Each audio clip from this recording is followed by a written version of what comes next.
8h30 ce mardi matin devant le tribunal de commerce de Troyes. Les salariés arrivent au compte-gouttes, rejoints par leur ex-patron accueillis glacialement. Ils attendent la décision.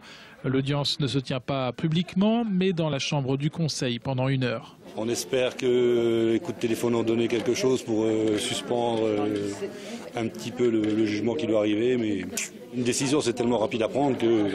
Tellement rapide que les salariés ont été assommés par la décision. Pour la 2e fois, l'entreprise de Plancy-l'Abbaye est déclarée en liquidation judiciaire. Si la décision était attendue sur le fond, tous sont choqués par la forme. Selon Maître Brun, aucune des parties n'a pu plaider sa cause. Je n'ai pas pu, moi, aujourd'hui, présenter la défense des miens. Justice expéditive, comme si on avait peur ici au tribunal de commerce de Troyes de faire des choses de manière transparente, qu'on peut ne pas partager. Le tribunal a le droit de penser ce qu'il veut, mais la manière dont les choses se sont passées, où ma parole a été bâillonnée, je n'ai jamais vu ça. Pour les représentants du tribunal, sortis de l'audience sous les huées, tout s'est fait dans les règles. Derrière cette porte du conseil, la liquidation judiciaire a été considérée comme la seule issue possible. La juridiction n'avait quasiment pas d'autre possibilité aujourd'hui que de prononcer cette décision de liquidation judiciaire. On sait effectivement que ça a été un combat de la part des salariés pour éviter cette procédure.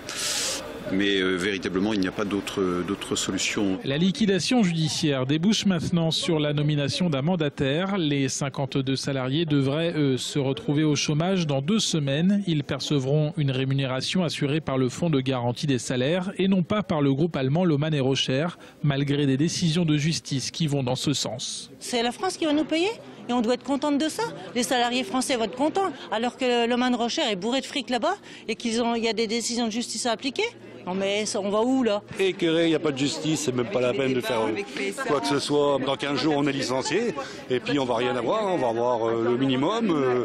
Et c'est même pas le patron qui va payer, c'est la France. On va partir avec rien. Et les Allemands, eux, ils sont nickel. Après 28 mois de combat, dont 11 sans salaire, les Saudis tentent encore de faire bonne figure en déposant un recours devant la Cour d'appel de Reims. Ils montrent qu'ils n'abdiquent pas. On l'a déjà connu l'année dernière, au mois d'août, quand ce même tribunal avait déjà prononcé la liquidation judiciaire.